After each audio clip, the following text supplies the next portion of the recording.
खुदावन के ज़िंदा और जलाली नाम में आप सबको मेरा सलाम कबूल हो।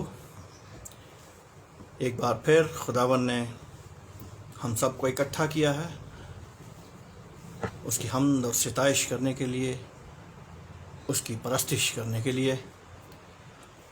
आइए हम सब दुआ करेंगे।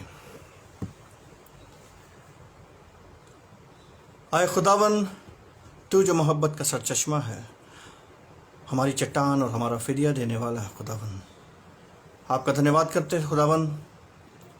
आपने हमारी ज़िंदगियों में एक और दिन जोड़ा है और जब आज सुबह की प्रार्थना हम आपके सामने अर्पित करने जाते हैं खुदावन, होने दे कि हर एक वचन जो यहाँ से बांटा जाए वो आपकी मर्ज़ी के मुताबिक हो और आपके कलाम में से हो। सुनने वाले तमाम अजीज़ों को, तमाम कलीसियाओं को आपके पवित्र हाथों में देते हैं खुदावन। हर एक के ऊपर अपनी रूह का मसा देना और हर एक को अपने नाम के जलाल के लिए इस्तेमाल करना। ये दुआ मांगते हैं आपके प्यारे बेटे हमारे खुदावन यीशु मसीह के नाम से, आमीन।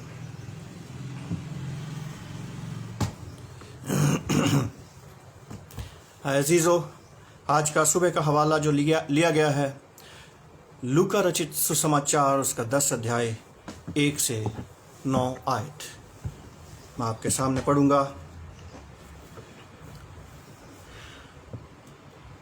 Gospel according to Saint Luke, chapter 10, starting from verses 1 to 9.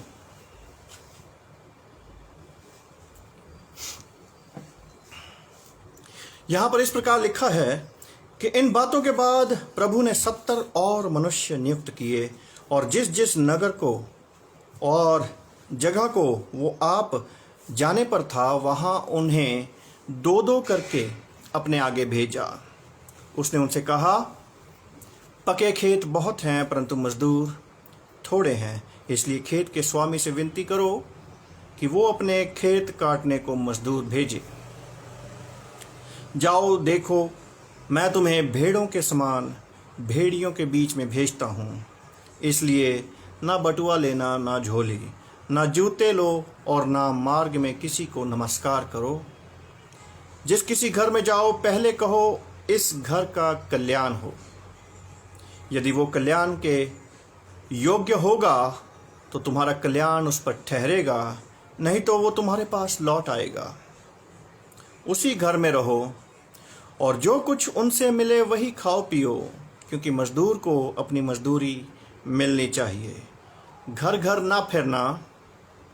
जिस नगर में जाओ और वहाँ के लोग तुम्हें उतारें तो जो कुछ तुम्हारे सामने रखा जाए वही खाओ। वहाँ के बीमारों को चंगा करो और उनसे कहो, परमेश्वर का राज्य तुम्हारे निकट आ पहुँचा है। परंतु जिस नगर में जाओ और वहाँ के लोग तुम्हें ग्रहण ना करें तो उसके बाजारों में जाकर कहो कि तुम्हारे नगर की धूल भी जो हमारे पाँव में लगी है हम तुम्हारे सामने झाड़ देते हैं। तो भी ये जान लो कि परमेश्वर का राज्य तुम्हारे निकट आ पहुँचा है। मैं तुमसे कहता हूँ कि उस दिन उस नगर की दशा से सदोम की दशा अधिक सहन योग्य होगी। ये परमेश्वर का वचन है, उसके वचन के पढ़े और सुने जाने पर उसकी आशीष हो, आमीन।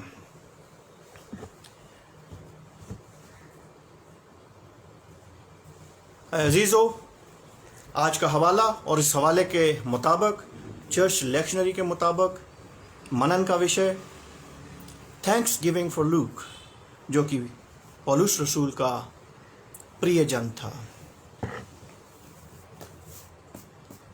कुछ एक सिफारशी दुआएं हैं। आज हम उन तमाम अजीज़ों के लिए दुआएं करेंगे जिन्होंने अपनी दुआएं खुदावन के हुजूर में रखने के लिए बोला है। आइए हम दुआ करेंगे। धन्यवाद करते हैं पिता परमेश्वर उन तमाम अजीज़ों के लिए, बहन भाइयों के लिए जो खुदावन आपके हुजूर में अपनी गुजारिशें लेकर के, अपनी दुआएं लेकर के आते हैं। खुदावन होने दे कि हर एक को अपनी बरकतों से नवाजना और आने वाले समय में आए खुदावन हर एक को अपनी रूह का मसा दे करके आए खुदावन अपने नाम के जलाल के लिए इस्तेमाल करना। ख़ास दुआ करना चाहते हैं डॉक्टर इमानुअल नाहर और उनकी फैमिली के लिए खुदावन इस परिवार को आपने ताउम्र अपने नाम के जलाल के लिए इस्तेमाल किया है, अपने कलीसियाई कामों के लिए इस्तेमाल किया। खुदावन आपका धन्यवाद करते हैं। खुदावन आने वाले समय में जो प्लान्स डॉक्टर साहब के द्वारा बनाए जाते हैं कौम की बेहतरी और बाबूदी के लिए, बढ़ोतरी के लिए, खुदावन होने दे कि आपकी मर्ज़ी के मुताबिक हर एक प्लान पूरा हो। और खुदावन ख़ास दुआ करना चाहते हैं इंडियन क्रिश्चियन डे ग्रुप के लिए, इस प्लेटफॉर्म के लिए खुदावन, जो कि डॉक्टर साहब की रहनुमाई में चलता है। और खुदावन इंटरनेशनल लेवल के ऊपर जितने भी देशों से तमाम अजीज़ जुड़े हैं, हर एक को आए खुदावन अपनी अक्ल और हिकमत से नवाजना, और हर एक को आए खुदावन अपने नाम के जलाल के लिए इस्तेमाल करना। ख़ास तौर पर पंजाब के तमाम मसीही भाईचारे के लिए खुदावन, उनकी मुश्किलात के लिए, जब इनको खुदावन डॉक्टर साहब आगे रखते हैं, सॉल्व करने की कोशिश करते हैं, being a minority commission chairman, खुदावन होने दे कि हर एक जन आपके नाम के जलाल के लिए इस्तेमाल किया जाए। दुआ करना चाहते हैं भाई अनिल गज़न और उनकी फैमिली के लिए, खुदावन सिस्टर मीना गज़न, उनकी बेटी पर्ल और एल्सा अनांटा के लिए खुदावन आपने इस परिवार को अपनी बरकतों से नवाजा है। होने दे कि आए खुदावन इसी प्रकार ये परिवार भी आपके नाम के जलाल के लिए इस्तेमाल होता रहे।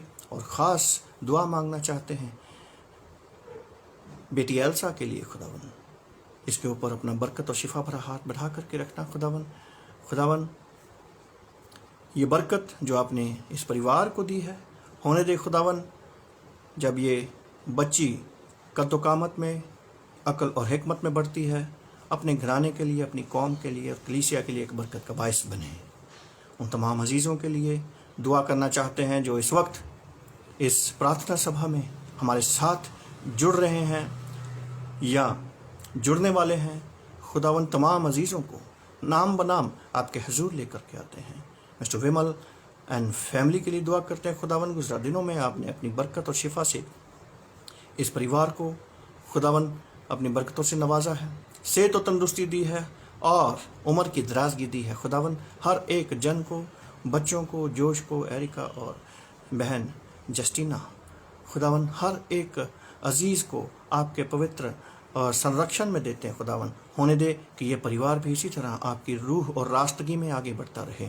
और खुदावन आने वाले समय में हम सब मिलकर एक मजबूत मसीह का बदन, मजबूत कलीसिया बनने वाले हो सके। खुदावन दुआ करना चाहते हैं भाई रॉबिन और उनके फैमिली के लिए, सिस्टर रेणुका के लिए खुदावन, और उनके बच्चों के लिए खुदावन होने दे। खुदावन हर एक बच्चा जो कि आज अपनी पढ़ाई कर रहा है या फर्दर स्टडीज़ कर रहे हैं या काम काज कर रहे हैं, ट्रेनिंग्स कर रहे हैं, हर एक को आए खुदावन अपनी रूह का मसा देख करके आए खुदावन अपने इन अजीज़ों को, इन बच्चों को आए खुदावन अपनी रूह और रास्तगी में चलाना और अपने नाम के जलाल के लिए इस्तेमाल करना।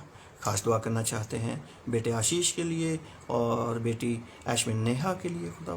खुदावन जब ये दोनों बच्चे खुदावन आपके डर और खौफ में आगे बढ़ते हैं, हर एक बच्चे को आए खुदावन अपनी अक्ल और हिकमत से नवाजना, ताकि ये अपने माँ बाप के लिए, अपने घराने, कौम और कलीसिया के लिए एक बरकत का बायस बने।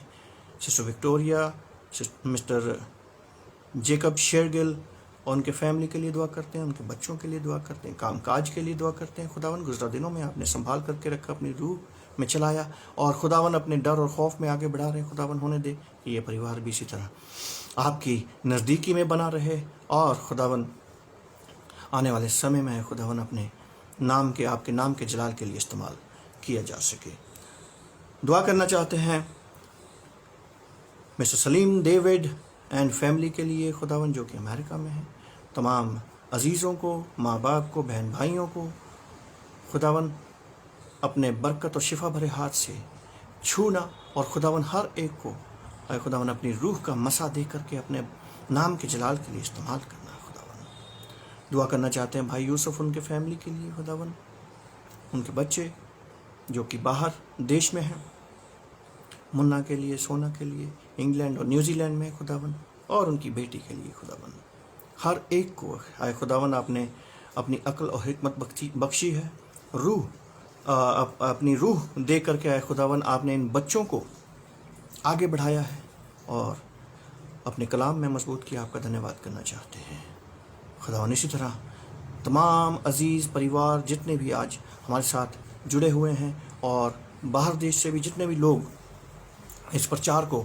सुनते हैं, होने दे खुदावन कि हर एक जन आपका अभिषेक हासिल करे और खुदावन यहाँ से वचन सुन करके आए खुदावन उनके जीवनों में वो आशीष और बरकत मिले जो आप उन तमाम अजीज़ों को देना चाहते हैं। ये दुआ मांगते हैं आपके प्यारे बेटे हमारे खुदावन यीशु मसीह के नाम से, आमीन। अजीज़ों, आज सुबह की प्रार्थना में आप सबका स्वागत है और हम सब ये जानते हैं कि आज का सब्त का दिन, संडे मॉर्निंग सर्विस, खुदावन के हुजूर में हम सब इकट्ठा होते हैं और उसके नाम और उसकी परस्तिश के लिए हम सब खुदावन के सामने नतमस्तक होते हैं।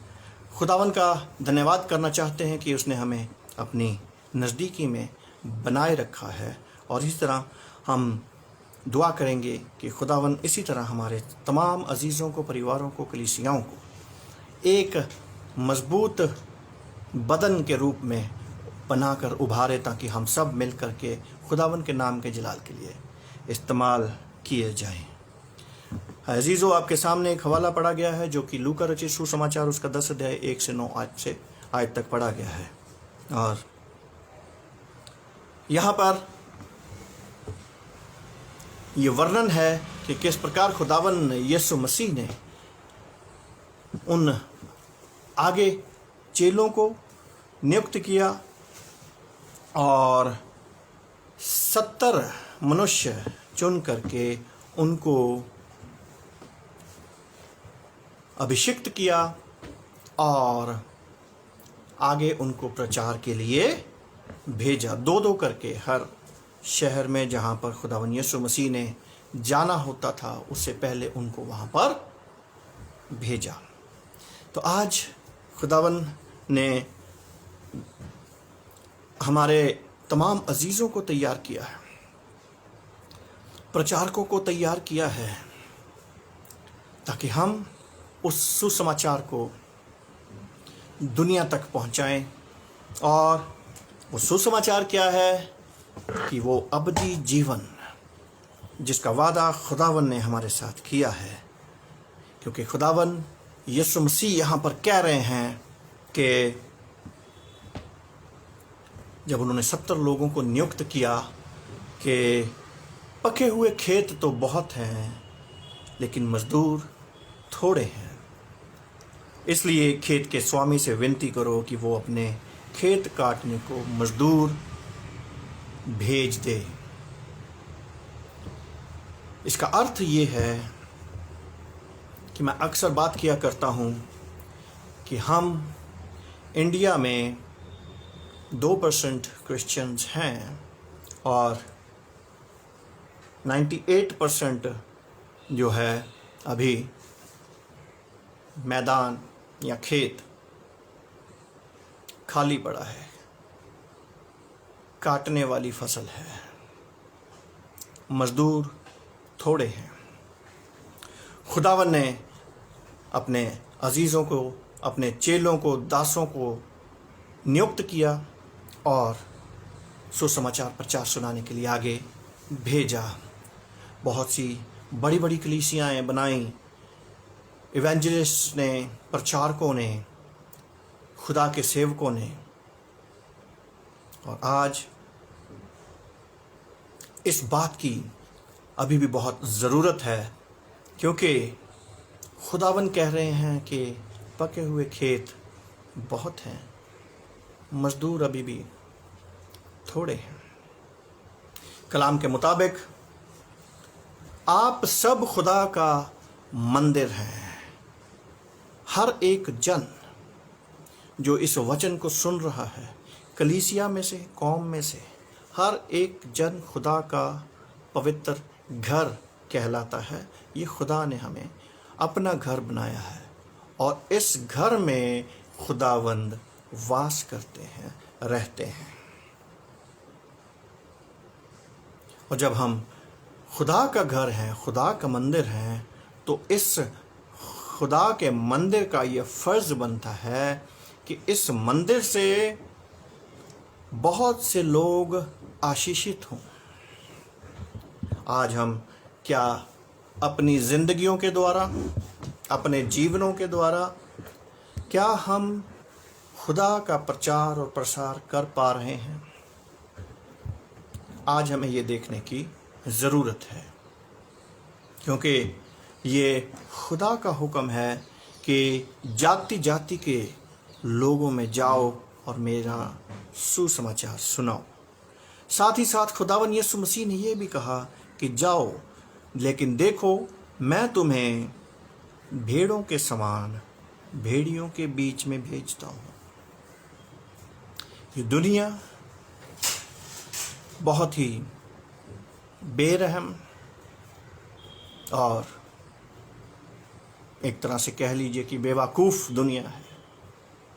प्रचार करना, खुदा का प्रसार और कलाम को सुनाना भी एक बहुत बड़ा चैलेंज है। और ये चैलेंज बज़ाते खुद पर्सनली मैं फेस करता रहा हूँ, कर रहा हूँ और आगे भी फेस करने के लिए तैयार हूँ। क्योंकि जब हमने ये बीड़ा उठाया, खुदावन ने हमें चुना, तो हमें ये एक्सपीरियंस हुआ कि हमारे साथ उठने बैठने वाले लोग, हमारे सो कॉल्ड वेल विशर जो लोग कहलाते थे, वही उस प्रचार को रोकने में रोड़ा बनना शुरू हुए। तो इसीलिए मैंने ये वर्ड इस्तेमाल किया है इससे पहले कि दुनिया बेवकूफ़ों से भरी हुई है। 98% तो अभी बाहर जाएंगे तो बात की बात है, लेकिन अभी 2% के अंदर ही कुछ ऐसे बेवकूफ़ हमें नज़र आते हैं। यही कारण है कि 2% से ऊपर अभी तक नहीं बढ़ पाए। खुदावन यीशु मसीह ने अपने 12 चेलों को तैयार किया था और वो 12 के 12 चेले अलग अलग दिशाओं में, अलग अलग देशों में प्रचार करने के लिए निकल पड़े। लेकिन आज के प्रचारकों को जब हम देखते हैं, जहाँ पर उनको कंफर्ट जोन नज़र आता है, जहाँ पर उनको आराम नज़र आता है, वहीं पर जम कर बैठ जाते हैं।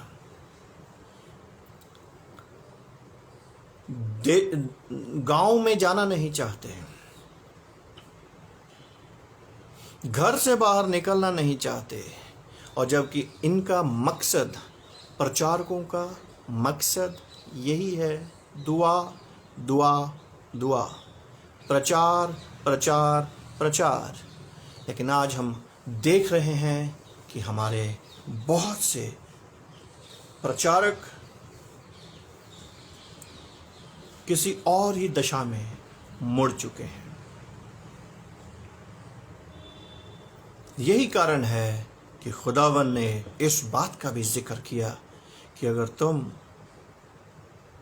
चुप हो गए तो मैं पत्थरों से कह अपना काम करवा लूँगा। पत्थर चिल्ला उठेंगे। आज बहुत से ऐसे लोग हैं जो पत्थरों को पूजते थे और आज वो खुदावन यीशु मसीह का प्रचार कर रहे हैं और बहुत अच्छे तरीके से कर रहे हैं। लेकिन जो हम और हमारे पासबान अपने आप को कहते हैं कि हम ख़ानदानी हैं, हमारी 4 पीढ़ियाँ, 4 पुश्तें, 5 पुश्तें, हम 20-20 साल से प्रचार कर रहे हैं, लेकिन उसका रिजल्ट नहीं कुछ भी है। वही एक डाल के 3 पात, इससे आगे नहीं बढ़ पाए और ना बढ़ना चाहते हैं। यही कारण है कि आज हमें ये ज़रूरत है अपनी आइडेंटिटी को पहचाने, अपनी हैसियत को जाने, क्योंकि खुदावन यीशु मसीह के 12 चेलों में से एक चेला जो था वो 52 ईस्वी में 52 AD चेन्नई में आया, सेंट थॉमस के नाम से, थॉमा। और आज हमें और हमारे गिरजाघरों में, हमारे चर्चों को, हमारे प्रचारकों को, हमारी कलीसियाओं को ये जानने की ज़रूरत है कि हम यहाँ पर या क्रिश्चियनिटी इंडिया में कोई नई बात या नई प्रचार या नई कलीसिया नहीं है। इंग्लैंड में भी या अमेरिका में भी जो मसीहत पहुंची, उससे पहले इंडिया में मसीहत आ चुकी थी सेंट थॉमस के द्वारा। और उन्होंने करीबन 20 साल यहाँ पर काम किया, सारे तटीय इलाकों में। क्या आज हमारे प्रचारक, हमारे पासबान अपने घर से ही निकलने के लिए तैयार हैं? वो घर से ही निकलने के लिए तैयार नहीं। देश छोड़ना तो बड़ी दूर की बात है, शहर नहीं छोड़ पाते। आज हमें ज़रूरत है बाहर निकलने की। आज हम थैंक्स गिविंग फॉर लूक, आज हमारा मनन का विषय है, क्योंकि लूका, संत लूका जो थे, उन्होंने बहुत प्रचार और प्रसार किया और पौलुस रसूल के भी अजीज थे। आज बन तो हम प्रचारक जाते हैं, लेकिन काम कुछ और ही करना चाहते हैं। मेरे अजीजों, मैं आपको ये बताना चाहता हूँ, ये सेवकाई कोई प्रोफेशन या बिजनेस नहीं है। इसको प्रोफेशन समझकर मत कीजिएगा। ये एक जुनून है, ये एक लगन है, ये एक पागलपन है। मैं किसी प्रचारक से ही बात कर रहा था, तो मैंने कहा ये मेरा जुनून है, मेरा शौक है। तो वो कहने लगे, नहीं जी, ऐसे ये शौक थोड़ी होता है जी, ये तो काम होता है। तो मेरे भाई, मैं आपको सबको बताना चाहता हूँ, बिना जुनून के कोई काम भी नहीं कर पाता। आपको जुनून की हद तक जाना पड़ेगा, आपको पागलों की हद तक जाना पड़ेगा, तब जाकर के आप कहीं प्रचार या प्रसार कर पाएंगे। नहीं तो 4 लोगों में आपको खड़ा कर दें, आपके मुंह से 2 शब्द नहीं निकलेंगे। ये जुनून ही है जो आपको गैर कौमों में जा कर के मसीहत का प्रचार करने के लिए मजबूर करता है, दृढ़ करता है। तो मेरे प्रचारकों से भी मेरी ये दरख्वास्त है कि इस जुनून को कहीं ना कहीं अपने अंदर ढूंढिए कि क्या ये जुनून आपके अंदर है, ये शौक़ है आपको प्रचार करने का, ये लगन है आपको प्रचार करने की। अगर आप में ये लगन नहीं है, अगर आप इसको एक प्रोफेशन या जॉब समझ के कर रहे हैं, तो मेरे अजीज़ों, आप गलत ट्रैक पर आ चुके हैं। ट्रैक बदल लीजिए। प्रोफेशंस आपको और भी बता देंगे, वहाँ पर बहुत और भी तरक्कियाँ करेंगे, क्योंकि अगर आप इस प्रचार की इस ज़िंदगी को बिजनेस बना करके चलेंगे या जॉब बना करके चलेंगे तो आपका टारगेट बदल जाएगा। आज ज़रूरत है हमें इस बात को समझने की। खुदावन ने कहा कि खेत पके हुए हैं, मजदूर थोड़े हैं, 98% खाली पड़े, प्रचारक कम है, घर से निकलना चाहते नहीं हैं, शहर से निकलना चाहते नहीं हैं, वो दूर देश में क्या जाएंगे। और संत सेंट थॉमस ने देखिए कहाँ से आकर के इंडिया में अरब सागर को पार किया, इंडिया में आए और सारे तटीय इलाकों से लेकर के चाइना तक भी गए।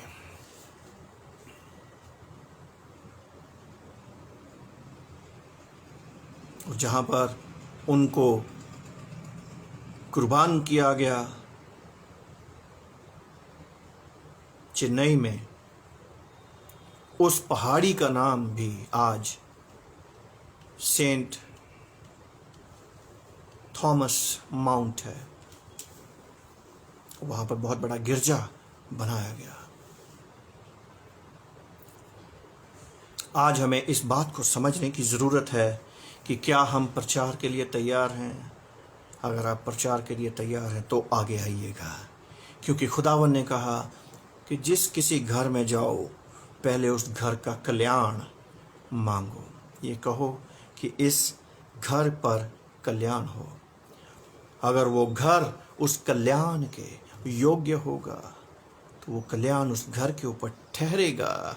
अगर वो घर कल्याण के योग्य नहीं होगा तो आपका जो आशीर्वाद है आपके पास वापस आ जाएगा।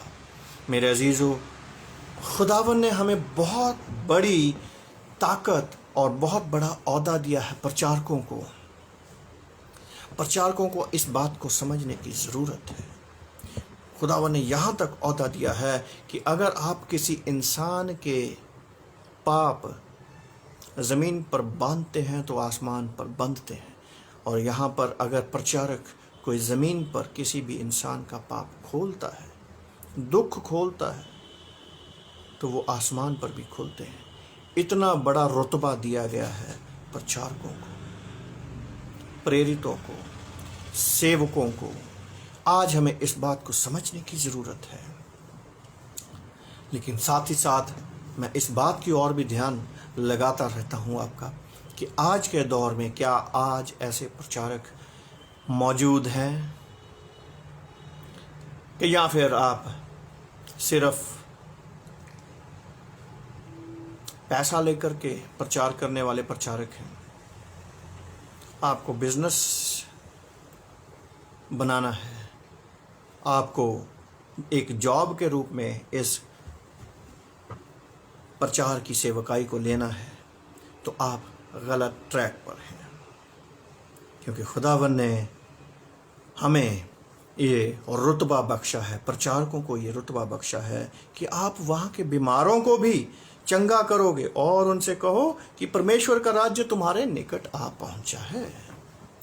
जब हम किसी बीमार के लिए दुआ करते हैं तो वो बीमार भी चंगे होते हैं। ये खुदा ने प्रचारकों को एक आशीष दी है। इस आशीष को अधिक से अधिक इस्तेमाल करना है, क्योंकि कलाम कहता है कि तुम्हें सेंत मेंत मिला है, मुफ्त में मिला है, मुफ्त में दो।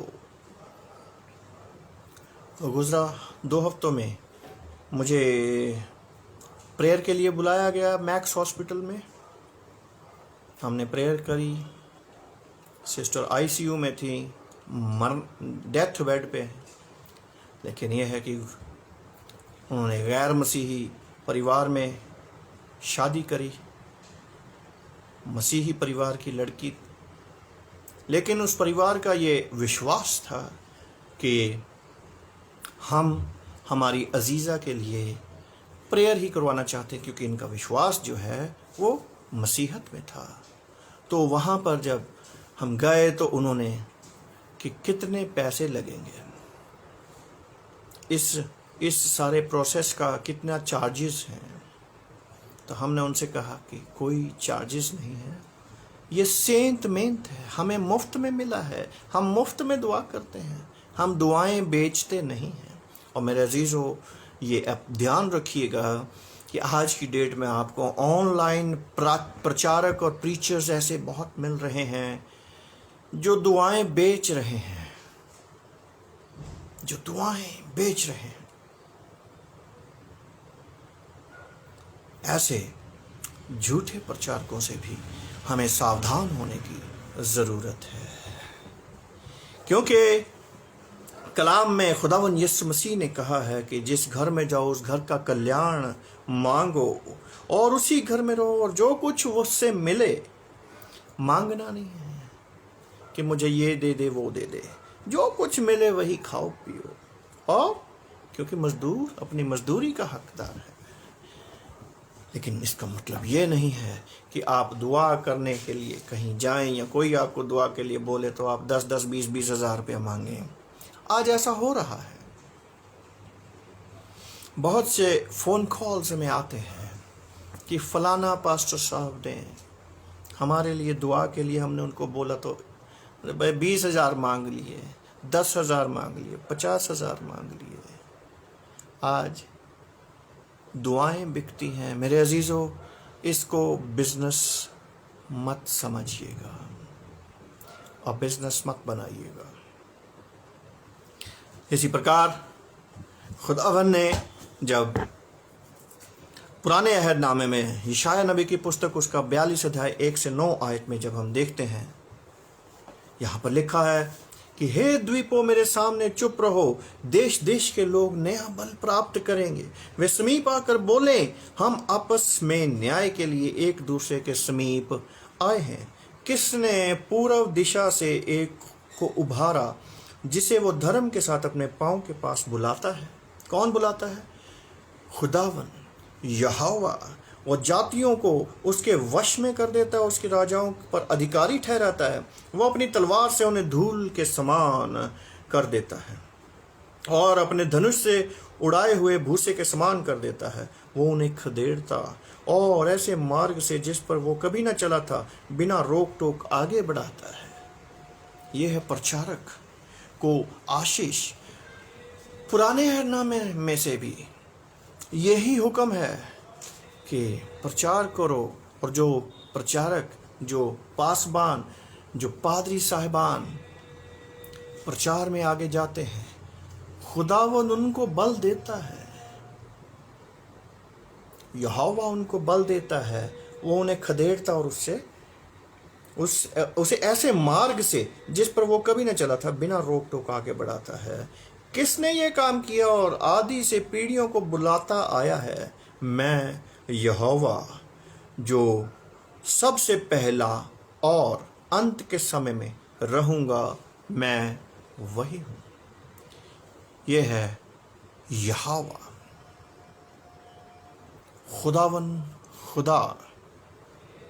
यह खुदावन का वचन और कलाम है। जब आप प्रचार के लिए कहीं जाते हैं, प्रचारक आगे जाते हैं, जैसे कि खुदावन यीशु मसीह के चेले आगे गए और खुदावन यीशु मसीह ने 70 और लोगों को अभिषिक्त किया, तैयार किया और प्रचार और प्रसार के लिए आगे भेजा। इसी प्रकार आज भी खुदावन अपने प्रचारकों को तैयार करते हैं और उन प्रचारकों के साथ खुदा का वादा है कि वो उनकी रक्षा करता है, उनको बल देता है, उनको सामर्थ्य देता है, और जिन रास्तों के ऊपर वो नहीं चले उन रास्तों के ऊपर बेरोक टोक अपने प्रचारकों को लेकर के जाता है।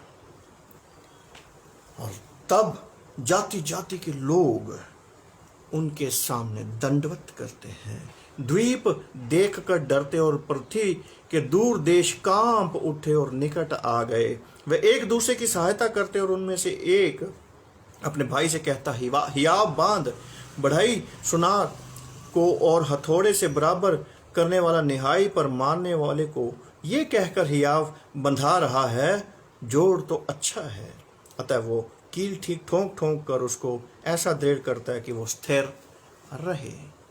हे मेरे दास इस्राएल, हे मेरे चुने हुए याकूब, हे मेरे मित्र इब्राहिम के वंश, तू जिसे मैंने पृथ्वी के दूर दूर देशों से लिया और पृथ्वी की छोर से बुलाकर ये कहा कि तू मेरा दास है, मैंने तुझे चुना है और तजा है।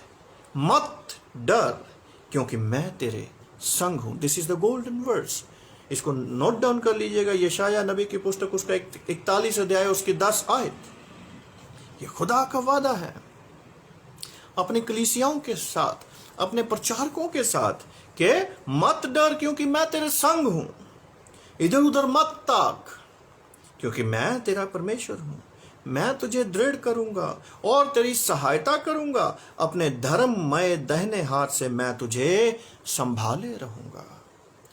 Righteous with his righteous right hand God protects us. उस धर्ममय दाहिने हाथ से खुदावन हमारी रक्षा करता है। आज ये वादा हमारे प्रचारक भूल गए, हमारी कलीसियाओं में ये प्रचार करना भूल गए हैं। आज अगर आप किसी भी दूसरे देश के लिए प्रचार करने के लिए निकलना चाहते हैं तो उठिए, निकलिए, प्रचार कीजिए, दूसरे शहर में जाइए, गांव में जाइए। खुदावंद आपको बल देगा, वो आपकी सहायता और आपको अपने धर्ममय दाहिने हाथ से संभाले रहेगा। तो खुदा का ये वादा है कि कोई भी अपना बटुआ या थैला साथ मत लेना। खुदावन ने कहा कि मैं इंतजाम करूंगा, ऐसे ऐसे जन खड़े करूंगा जो आपकी सहायता करेंगे। आज बहुत बड़ा एक प्रोजेक्ट लेकर के इंडियन क्रिश्चियन डे ग्रुप और ये प्लेटफॉर्म और ये डायस्पोरा चल रहा है कि एक नया दौर शुरू होने वाला है। आज हमें हमारी कलीसियाओं को और इस देश के लोगों को बताने की ज़रूरत है कि हम यहाँ से युगों युगों से हैं। मसीहत इंडिया में युगों युगों से है। ये कोई अमेरिका या इंग्लैंड के 200 साल पहले नहीं आया, मसीहत यहाँ पे आई है इंडिया में। 200 साल 300 साल पहले तो अंग्रेज आए थे, लेकिन उससे भी पहले 52 ईस्वी में 52 AD में संत थॉमस इंडिया में आकर के प्रचार कर चुके थे, गिरजाघर बना चुके थे, कलीसियाएं स्थापित कर चुके थे। आज हमारी कलीसियाओं में ये कॉन्फिडेंस जगाने की जरूरत है। आज आप कलीसियाओं में से बहुत से संत पौलुस बनाने की जरूरत है, बहुत से संत लूका जैसे और संत थॉमस खड़े होने की जरूरत है। क्या आप सब बनने के लिए तैयार हैं? सबसे बड़ा चैलेंज मैं यूथ के सामने भी रखना चाहता हूं। क्या यंग बेटे बेटियां प्रचार के लिए तैयार हैं? यंग जनरेशन को हमें तैयार करना है। हमें कोई ब्रिगेड नहीं बनानी है, हमें कोई दल नहीं बनाना है लड़ाई झगड़े करने के लिए। हमें कोई पॉलिटिकल पार्टी खड़ी नहीं करनी है। हमें सिर्फ प्रचार करना है, खुदावन का प्रचार करना है। उसके कलाम को दुनिया के छोर तक पहुंचाना है, अन्य जातियों के कानों तक पहुंचाना है। क्या मेरे जवान बेटे बेटियां इस काम के लिए तैयार हैं? आज हम सब डिफरेंट ऑर्गेनाइजेशंस को, अलग अलग डिनोमिनेशंस को एक प्लेटफॉर्म दिया गया है, उस प्लेटफॉर्म पर एकजुट होने की ज़रूरत है। मैं पहले भी कह चुका हूँ कि प्रचारकों के प्रायोरिटीज़ बदल गई हैं। प्रचारकों की, चर्चिस की, गिरजाघरों की, कलीसियाओं की, आपकी सिर्फ एक ही प्रायोरिटी है और एक ही काम है। वो काम है, क्या काम है? To spread the gospel, to spread the good news. Yeshu Masih के बारे में प्रचार और प्रसार करना है, बाइबल का प्रचार प्रसार करना है। आज हमारे बहुत से जवान जो बहुत अच्छा गाना गाने वाले हैं, म्यूजिक बजाने वाले हैं, उन सब को एक प्लेटफॉर्म के ऊपर इकट्ठा करने की ज़रूरत है। अलग अलग टैलेंट्स को एक प्लेटफॉर्म के ऊपर इकट्ठा करने की ज़रूरत है। और बहुत जल्द हम ये एक बहुत बड़ा फंक्शन ऑर्गेनाइज करने जा रहे हैं। खुदावन उन तमाम ऑर्गेनाइजर्स को, उन तमाम फाउंडर मेंबर्स को अपनी बरकतों से नवाजे, जो इंडिया में और बाहर देश से इस बात की चिंता करते हैं कि हमें हमारी कलीसियाओं को मजबूत बनाना है। तो मेरे अजीज़ों, यशाया नबी ओल्ड टेस्टमेंट से लेकर के न्यू टेस्टमेंट तक सारे हवाले आप जब पढ़ेंगे, वहाँ पर सबको, प्रचारकों को, नबियों को, फरीसियों और खुदावन यीशु मसीह के डिसाइपल्स को, चेलों को, और उसके बाद खुदावन यीशु मसीह ने 70 और चेलों को तैयार किया और नियुक्त किया, अभिषिक्त किया। उन सब को सिर्फ एक ही हुक्म है, और वो हुक्म है जाके प्रचार करो।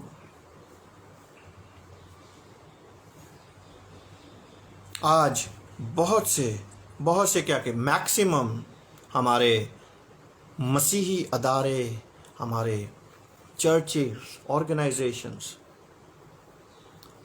ये अपना जो उनका मेन मकसद है, मेन काम है, उस काम को भूल करके MNCs बनाने की कोशिश कर रहे हैं। मल्टीनेशनल कंपनीज में तब्दील होते जा रहे हैं, अपने आप को मल्टीनेशनल कंपनी बनाने की कोशिश कर रहे हैं। ये MNCs नहीं है, ये एक धार्मिक एजेंडा है और धार्मिक हमारा क्या कहते हैं कि हक है, और हमें धार्मिक हुक्म है कि प्रचार करना है, सिर्फ और सिर्फ प्रचार ही करना है। तो मेरे बहनों, मेरे अजीज़ों, मेरे भाइयों, आप सब इस बात के लिए तैयार रहें। कोई भी पादरी साहिबान अगर चर्चिज में सेवकाई देना चाह रहे हैं तो इस बात को समझकर मत अपनी सेवकाई दीजिएगा कि मैं कोई जॉब करना चाहता हूँ या बिजनेस करना चाहता हूँ। आज की डेट में मैं देखता हूँ कि लोग अपने बच्चों को भी आगे, जो पादरी हैं उनको पादरी बना रहे हैं। कारण मेरे को समझ नहीं आती, लेकिन कारण हमें नजर आता है। अरे वाह, बढ़िया है जी, स्कूल में मैनेजर लगा देंगे। अभी पादरी बनो, मैनेजर नहीं बनना है। अगर मैनेजर बनना है तो फिर पढ़ाई करो, कंपटीशन लड़ो। पादरी हो तो पादरी रहो, मैनेजर नहीं। क्योंकि ऐसे मैनेजर कम डैमेजर ज़्यादा होते हैं। डैमेजर ज़्यादा बन जाते हैं सर, क्योंकि नॉलेज होती नहीं है।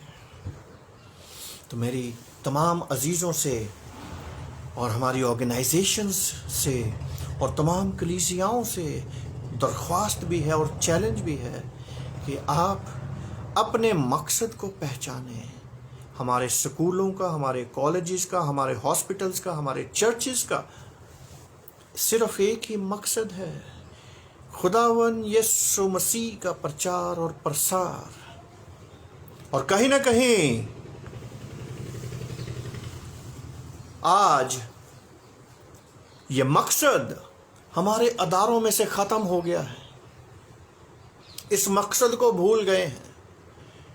और मैं आपको बता दूं कि यही कारण है कि हमारी सारे इंस्टीट्यूशंस, स्कूल्स घाटे में जा रहे हैं। कुछ तो बंद होने की कगार पर है। आप देख सकते हैं रुल गए समझ ली पंजाबी च रुल गए मतलब खत्म कर दिया, ग्रो ही नहीं कर पाए। कारण यही था, आए पादरी बन गए मैनेजर, और मैनेजरी हुई नहीं, बन गए डैमेजर। तो डैमेज कर दिया इंस्टीट्यूशंस को, अदारों को। मेरी आज ये सख्त ताकीद है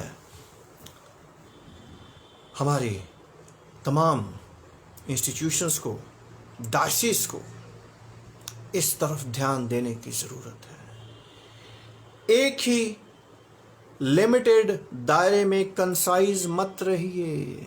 अगर खुदा ने आपको बरकत दी है, उस बरकत को बहुतायत से इस्तेमाल कीजिए। निकलिए बाहर, प्रचार और प्रसार कीजिए, उठाओ गाड़ियां अपनी।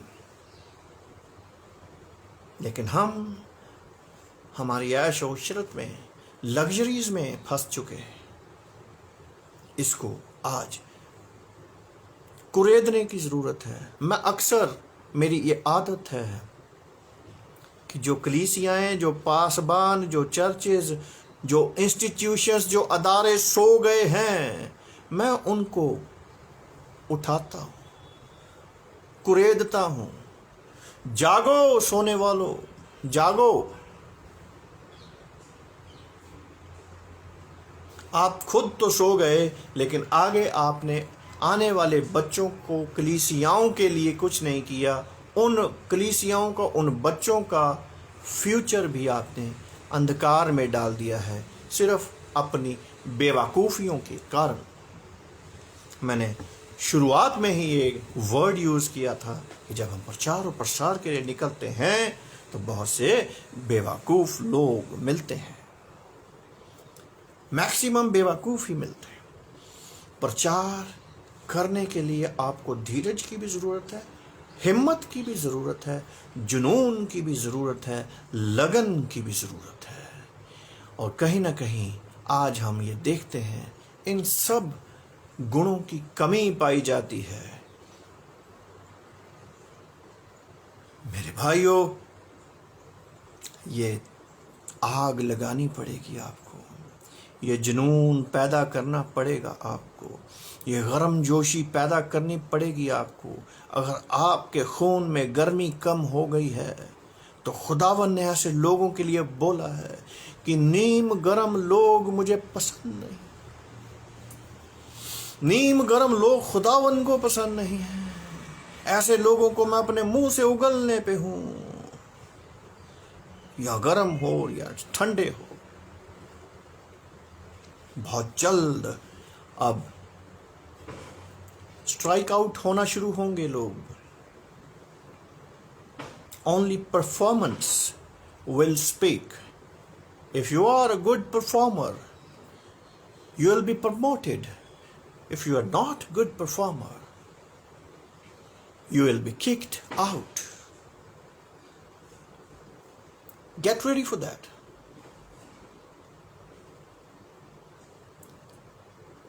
अपने कंफर्ट जोन को मत ढूंढिए, अपने कंफर्ट जोन से बाहर आने की ज़रूरत है। आज मैं इस कलाम के ज़रिए, इस वचन के ज़रिए इस बात को टच करने की कोशिश कर पाया हूँ कि जो कमियाँ हमारे प्रचारकों में, हमारे ऑर्गेनाइजेशंस में, हमारे इंस्टीट्यूशंस में हैं, उनको पॉइंट आउट कर पाऊँ। क्योंकि जब आपका शरीर बीमार होगा और उस घाव को या बीमारी को आप पहचानेंगे नहीं, आप एक्सेप्ट नहीं करेंगे कि ये बीमारी मुझे है, ये चोट मुझे लगी हुई है, ये घाव मेरे शरीर पर है, तो उसका इलाज भी नहीं कर पाएंगे जब तक आप उस घाव को पहचानेंगे नहीं। मेरे अजीजों, आज उस घाव को पहचानने की ज़रूरत है। कौन कौन से घाव हमारी कलीसियाओं में हैं? कौन कौन सी बुरी आदतें हमारी कलीसियाओं में हैं? इन बुरी आदतों को निकालने की ज़रूरत है। जो लैकिंग्स रह गई हैं उनको ख़त्म करने की ज़रूरत है। जो लूप होल्स रह गए हैं उनको ख़त्म करने की ज़रूरत है, उनको प्लग इन करने की ज़रूरत है, तभी एक मजबूत बदन बन पाएगा। आज बड़े अफसोस के साथ मुझे ये कहना पड़ता है कि जो भी प्रचारक को हम कोई ओहदा देते हैं, वो उस ओहदे को अपना पर्सनल अचीवमेंट या अपना पर्सनल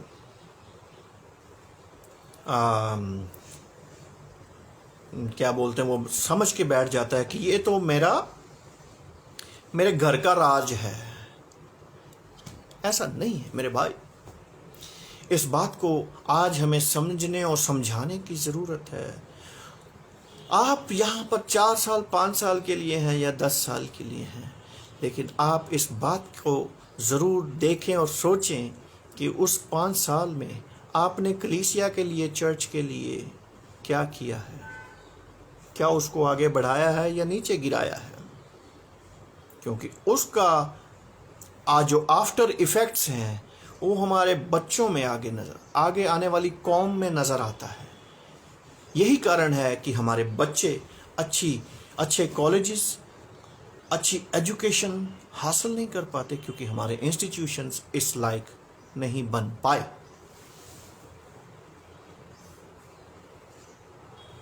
और ये रियलिटी है, ये हकीकत है, ये सच है। किसी को बुरा लगता रहे, लेकिन अगर आप ओहदों को हासिल करना चाहते हैं तो you have to be a deserving candidate for that. आप उस ओहदे के लायक होने चाहिए। अगर आप उस ओहदे के लायक नहीं हैं तो छोड़ दीजिए। अगर आप कौम को, कलीसिया को तरक्की नहीं करवा सकते, आपका कोई विजन नहीं है, तो छोड़ दीजिए। आप जस्ट एक टाइम वेस्ट कर रहे हैं, ऑर्गेनाइजेशन को भी फेल कर रहे हैं।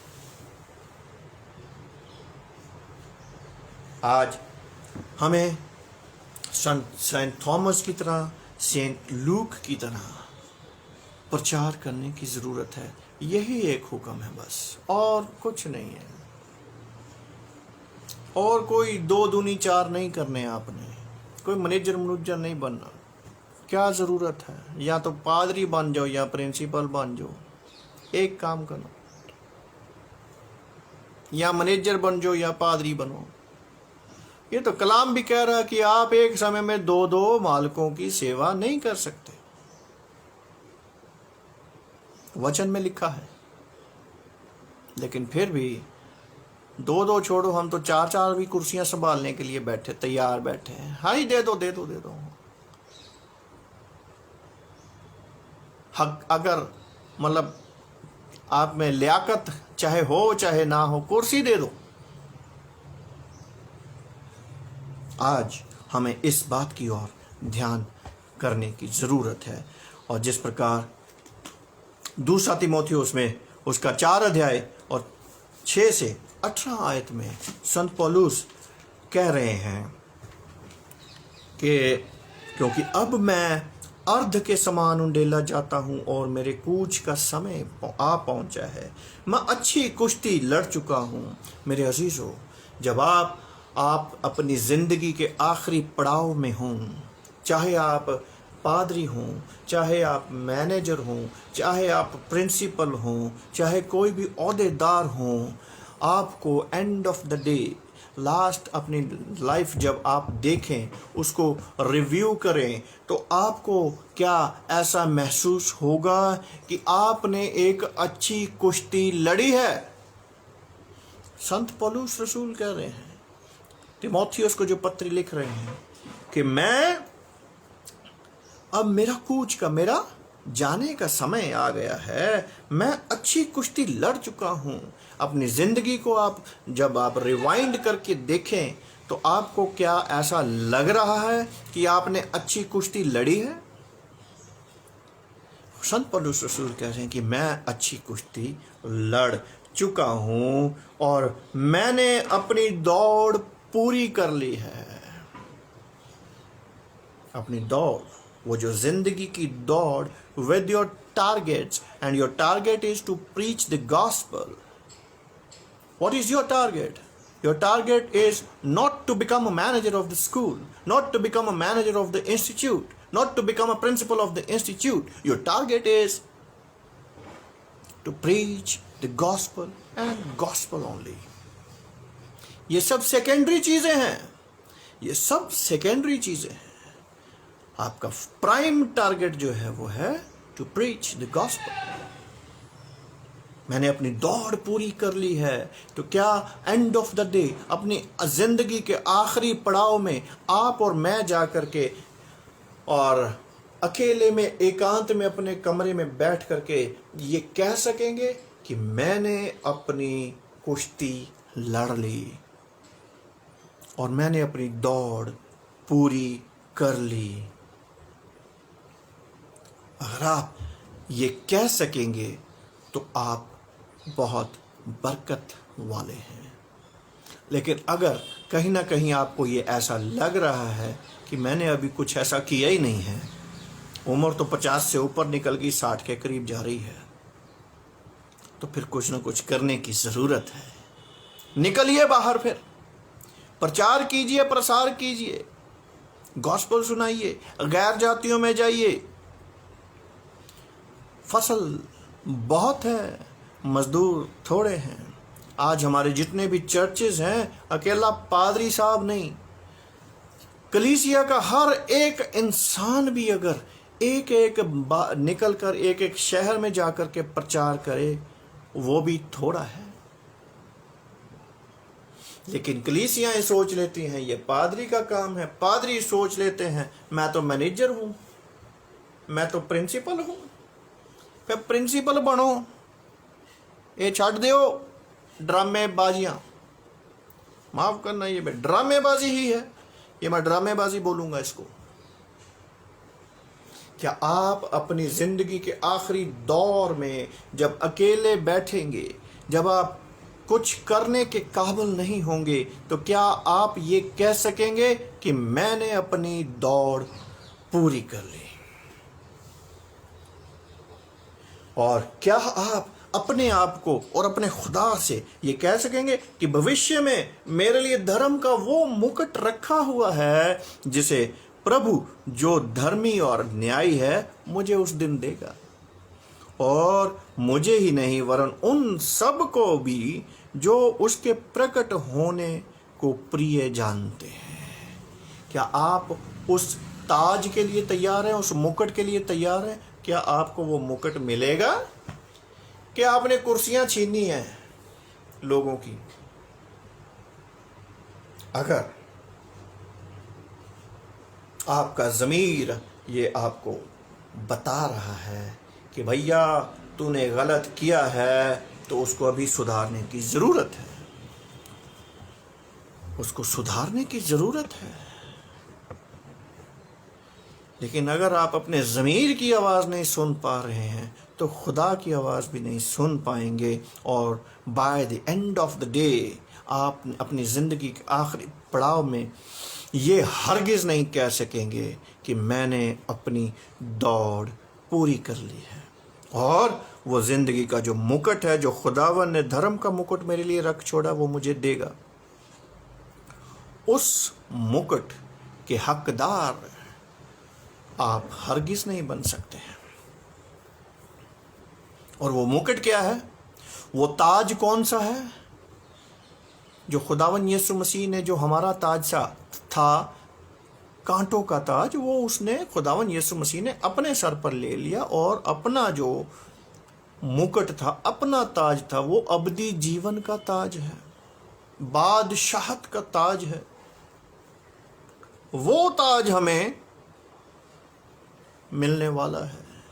क्या आप उस ताज को, उस मुकुट को, उस अबदी जीवन के ताज को, विरासत को हासिल करने के लायक अपने आप को समझते हैं? अगर नहीं समझते हैं तो आज भी, अभी भी मौका है, हमें निकलना पड़ेगा,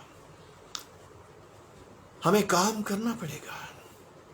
नहीं तो प्लेटफॉर्म हम आपको देते हैं, एक बहुत बड़ा प्लेटफॉर्म बन चुका है इंडियन क्रिश्चियन डे।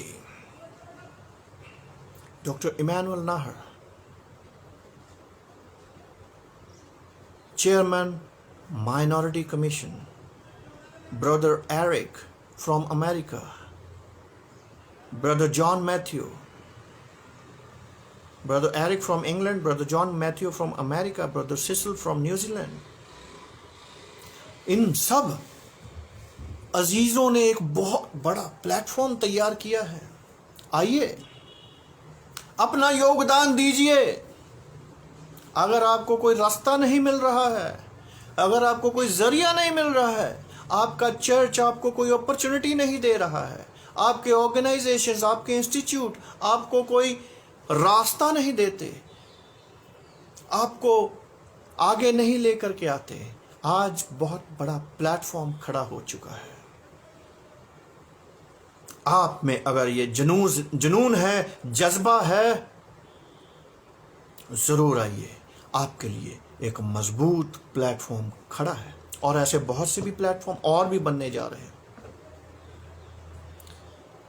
आज मैं उन तमाम अजीजों को, तमाम प्रचारकों को, तमाम कलीसियाओं को ये चैलेंज दे रहा हूं कि आप कुछ ना कुछ ज़रूर करें। अगर आप अपनी ज़िंदगी के आखिरी पड़ाव में अपने कमरे में घर पे बैठ कर ये कह सकते हैं कि मैंने अपनी ज़िंदगी की दौड़ पूरी की है और वो जो मुकुट, धर्म का मुकुट मेरे लिए रख छोड़ा, वो खुदावन मुझे देगा, तो आपने कुछ हासिल कर लिया है। अगर नहीं तो आज भी समय है, आप अपना योगदान प्रचार और प्रसार में लगा सकते हैं। ये ज़रूरी नहीं है कि कोई प्रीचर ही ये काम करे, कलीसिया के हर एक जन का ये फर्ज है।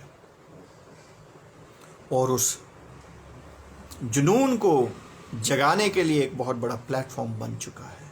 खुदावन आप सबको बहुत बहुत बरकत दे, क्योंकि संत पौलुस रसूल की जो पत्री है, वहाँ पर पौलुस रसूल ने तिमोथियुस के नाम दूसरी पत्री उसका 4 अध्याय में कहा कि मेरे पास शीघ्र आने का प्रयत्न कर, क्योंकि देमास ने इस संसार को प्रिय जानकर मुझे छोड़ दिया और थिस्सलुनीके को चला गया, क्रेंसेस, गलातियों और तीतुस दलमतिया को चला गया, केवल लूका मेरे साथ है। आज थैंक्स गिविंग फॉर लूक मनन का विषय है और संत लूका के लिए पौलुस रसूल ने लिखा है कि मरकुस को लेकर चला आ, क्योंकि सेवा के लिए वो मेरे बहुत काम का है। आज हम सब इस बात के लिए तैयार हों कि हम सब खुदावन का प्रचार और प्रसार करने के लिए अपने आप को, अपने परिवारों को, अपने जवानों को तैयार करें। खुदावन आप सबको बहुत बहुत बरकत और आशीष दे।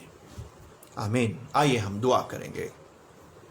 धन्यवाद करना चाहते हैं पिता परमेश्वर उन तमाम आशीषों और बरकतों के लिए और आज के वचन के लिए। खुदावन होने दे आज के वचन के द्वारा बहुत से अजीज़ों के दिलों में आए खुदावन ये जज्बा जागे, ये जुनून जागे कि खुदावन हमने आपका प्रचार करना है।